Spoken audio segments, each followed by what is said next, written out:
بسم اللہ الرحمن الرحیم نحمدہ ونصلی علی رسول الکریم اما بعد۔ آج ہم جس موضوع پر بات کریں گے وہ ہے تزکیہ نفس، محاسبہ نفس یا سیلف اکاؤنٹیبلٹی۔ آج ہم بات کریں گے کہ تزکیہ نفس کیا ہوتا ہے، اس کی ہماری زندگی میں کیا اہمیت ہے، اور ہم کس طریقے سے اپنے نفس کا تزکیہ کر سکتے ہیں، ہم کس طریقے سے اپنا نفس کا محاسبہ ہم کر سکتے ہیں۔ ان تینوں چیزوں پر آج ہم بات کریں گے۔ اللہ رب العزت کا ارشاد ہے، قد افلح من تزکا، کامیاب ہوا وہ شخص بے شک جس نے اپنے نفس کا تزکیہ کیا۔ انسان کی پیدائش کے وقت اللہ نے اس میں خیر اور شر دونوں کا مادہ رکھا اور اس کو عمل کرنے کا فری اختیار بھی دے دیا، فری ول جس کو ہم کہتے ہیں۔ اب یہ انسان کی ذمہ داری ہے کہ وہ کس طریقے سے اپنے اندر شر کو دباتا ہے اور خیر کو اپنے اوپر کس طرح سے وہ غالب کرتا ہے۔ اسی چیز کا نام مجاہدہ نفس بھی ہے، اور اسی مجاہدے پر انسان کو اللہ تعالیٰ کی طرف سے انعامات کا وعدہ بھی ہوا ہے۔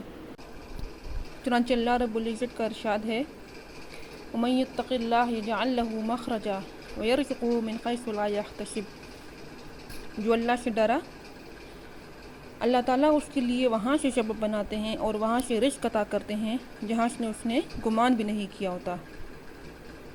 اس کے برعکس نفس کی پیروی کرنے پر عذاب کی وعید بھی سنائی گئی ہے۔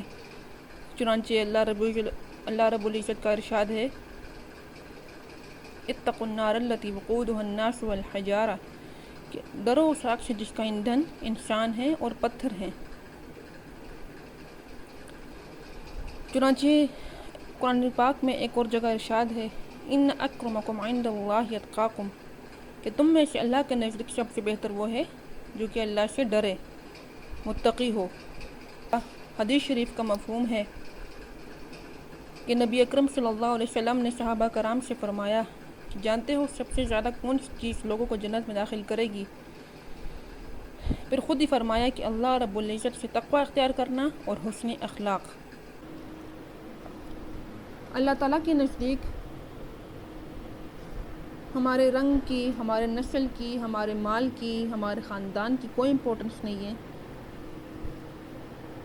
اللہ کی عدالت میں وہ شخص بری ہوگا جس کے اعمال میں تقوی حاوی ہوگا، جس نے اپنے نفس کو قابو کیا ہوگا، جس نے اپنی خواہشات کو کنٹرول کیا ہوگا۔ اسی مجاہدہ نفس سے انسان اللہ کے قریب ہوتا ہے۔ جب ہم اپنے نفس کو دبانا شروع کر دیتے ہیں، جب اپنے آپ کو ہم گناہوں سے بچانا شروع کر دیتے ہیں، تو آٹومیٹیکلی ہم اللہ سے قریب ہونا شروع ہو جاتے ہیں۔ آدم علیہ السلام سے غلطی ہوئی، انہوں نے اللہ کی بارگاہ میں توبہ کی، سر بسجود ہوئے، اللہ سے معافی مانگی، تو اللہ نے بھی ان کی توبہ قبول فرمائی اور ان کو اعلیٰ درجات عطا فرمائے۔ اس کے برعکس شیطان نے کیا کیا؟ اس نے غرور کیا، اپنی غلطی اللہ کے اوپر ڈال دی، تو وہ ہمیشہ کا لعنتی ہو گیا۔ اسی طرح اگر ہم روزمرہ کی زندگی میں دیکھیں تو کوئی بھی مقصد اگر انسان حاصل کرنا چاہتا ہے، کوئی اچیومنٹ چاہتا ہے، تو وہ تب تک وہ چیز نہیں کر سکتا جب تک وہ اپنے ایکشنز کو اون نہ کرے، اپنے آپ کو، اپنے ایکشنز کی رسپانسبلٹی وہ قبول نہ کرے۔ ہمارے معاشرے کا یہ المیہ ہے کہ یہاں پر ہم اپنی غلطی تسلیم نہیں کرتے، ہم بلیمنگ کرتے ہیں، ہم دوسروں کو بلیم کرتے ہیں۔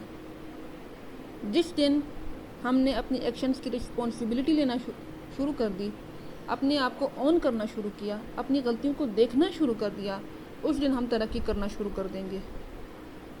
اگر ہم سوشل ایشوز کو لے لیں، پرسنل ایشوز کو لے لیں، کپل کے جو پرابلمز آتے ہیں، بیوی کہتی ہے کہ ہسبینڈ کی غلطی ہے، ہسبینڈ کہتا ہے بیوی کی غلطی ہے، تو اس ایٹیٹیوڈ سے اور اس طریقہ کار کے ساتھ ہم اپنی زندگی میں بدلاؤ نہیں لا سکتے۔ اگر ہمیں اپنی زندگی میں بدلاؤ لانا ہے تو ہمیں اپنے اوپر کام کرنا ہوگا، ہمیں اپنے نفس کا محاسبہ کرنا ہوگا کہ ہم میں ویک پوائنٹس کون سے ہیں، اسٹرانگ پوائنٹ کون سے ہیں۔ تو اب اگر ہم اس بات کی طرف آئیں کہ ہم کس طریقے سے اپنے نفس کا محاسبہ کر سکتے ہیں، ہم اپنے نفس کا تزکیہ کس طریقے سے کر سکتے ہیں؟ تو اس کا ایک پہلا سب سے ایزی اسٹیپ کیا ہے کہ جب آپ سونے لگیں تو 5 یا 10 منٹس اپنے آپ کو دیں، جس میں آپ اپنے پورے دن کا آپ جائزہ لیں کہ آج آپ نے کیا کھویا ہے اور کیا پایا ہے۔ آیا وہ جو آپ کے پورے دن کے جو کام تھے وہ آپ کے گول سے مطابقت رکھتے تھے یا اس کے اگینسٹ تھے؟ اس طرح جب آپ جائزہ لیں گے اپنے ایکشنز کا تو آہستہ آہستہ آپ اپنے فیوچر میں کام ہیں یا جو آپ کے گول کے اگینسٹ جو کام ہیں آپ ان کو اپنی لائف سے آہستہ آہستہ ریموو کرنا شروع کر دیں گے۔ اچھا، دوسری ٹپ کیا ہے کہ جب بھی آپ ڈیلی روٹین میں جب بھی آپ کوئی کام کریں، آپ پہلے سوچیں کہ یہ کام میں کر رہا ہوں یا نہیں بھی کر رہا ہوں، میں اس سے بچنا چاہ رہا ہوں تو میں کیوں بچنا چاہ رہا ہوں یا میں کیوں کر رہا ہوں، اس کا آؤٹ کم اپنے سامنے لازمی آپ رکھیں۔ جب اس کا آؤٹ کم اپنے سامنے رکھیں گے نا تو آپ کے ایکشنز آٹومیٹیکلی رائٹ ہونا شروع ہو جائیں گے اور رانگ اس میں سے مائنس ہونا شروع ہو جائے گا۔ تیسری ٹپ کیا ہے؟ اپنے سرکل میں آپ پازیٹیو لوگوں کو شامل کریں، ان لوگوں کو شامل کریں جو آپ کی گول سے مطابقت رکھتے ہیں، جو آپ کی لائف گول سے مطابقت رکھتے ہیں، کہ جیسے کام آپ اپنی لائف میں کرنا چاہتے ہیں، جس مقصد کو آپ حاصل کرنا چاہتے ہیں کہ وہ لوگ بھی اسی مقصد کو حاصل کریں، تاکہ آپ اپنا نظریہ، اپنے اصول، اپنا فلسفہ زندگی ان کے ساتھ شیئر کریں۔ کنسسٹنسی بہت ضروری ہے لائف میں، جب کنسسٹنسی نہیں ہوگی تو آپ کسی گول کو آپ اچیو نہیں کر سکتے۔ جن کاموں کو آپ کرنا چاہتے ہیں، جس طریقے سے آپ اپنی لائف کو جاری رکھنا چاہتے ہیں، اس میں کنسسٹنسی بہت ضروری ہے۔ تو کچھ یہ تدابیر تھیں، اگر آپ ان پر عمل کریں گے تو انشاءاللہ امید ہے کہ آپ اپنے نفس کا تزکیہ کرنے میں کامیاب ہوں گے۔ اللہ ہمیں عمل کرنے کی توفیق عطا فرمائے۔